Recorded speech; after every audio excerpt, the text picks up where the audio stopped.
Yo guys, welcome back. So today I want to take a look at some of the things we've learned from the group stage of the Club World Cup so far. I can't lie, there was a lot of surprises and things I didn't see coming.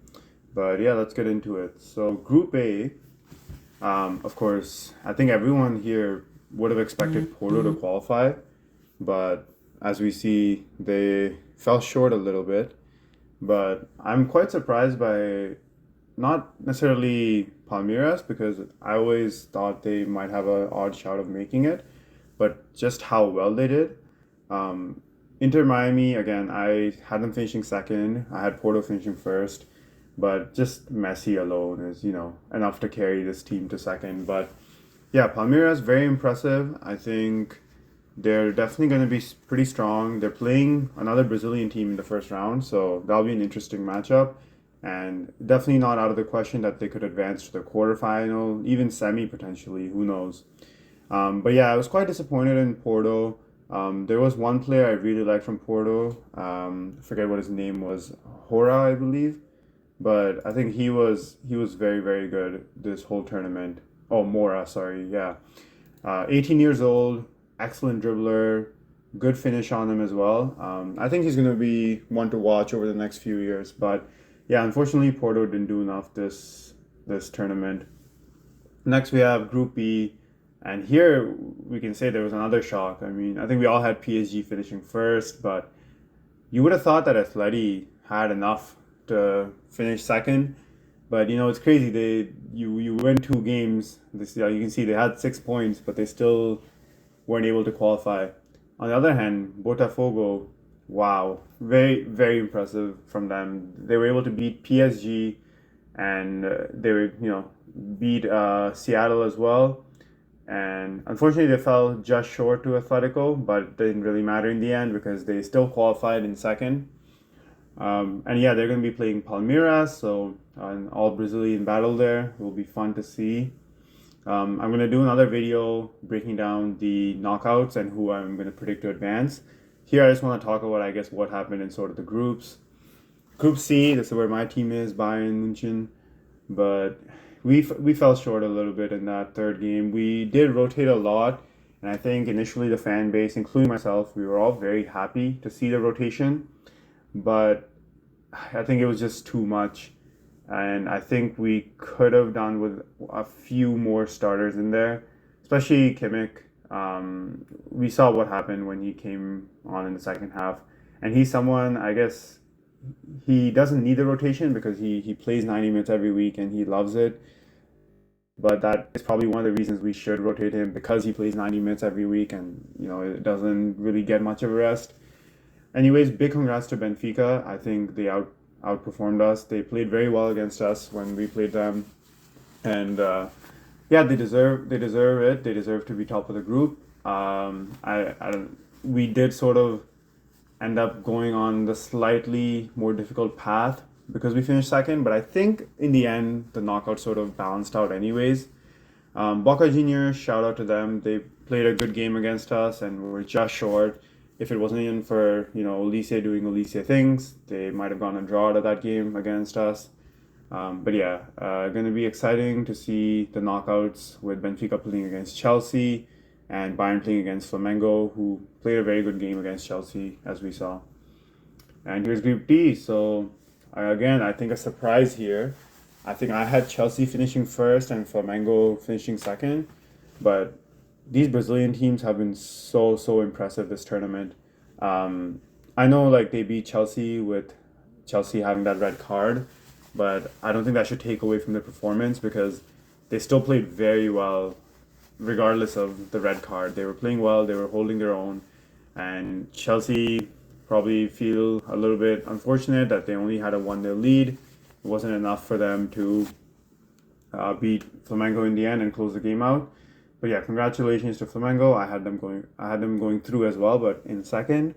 But I guess yeah, I'm surprised LAFC, to be fair, finished last. I really thought the Tunisian team would have finished last, but it's good to see that they have enough quality to beat someone like LAFC.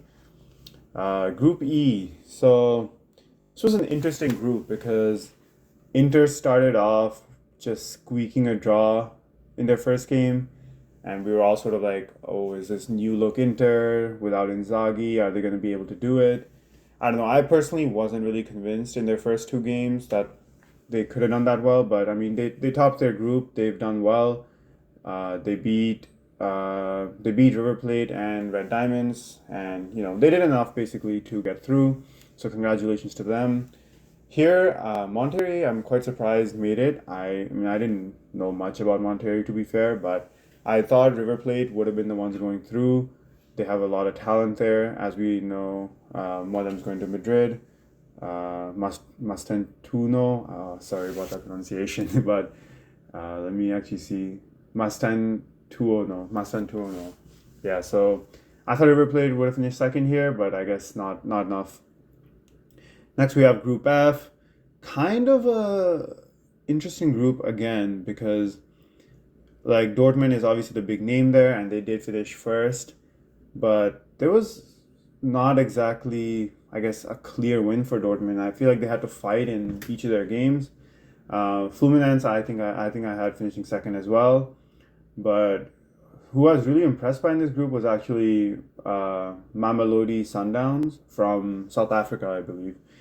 They played a very good game against Dortmund, and I think in general they're a pretty decent team and quite interesting to watch. I think the Club World Cup has been really good for being able to see the tactics of these different teams.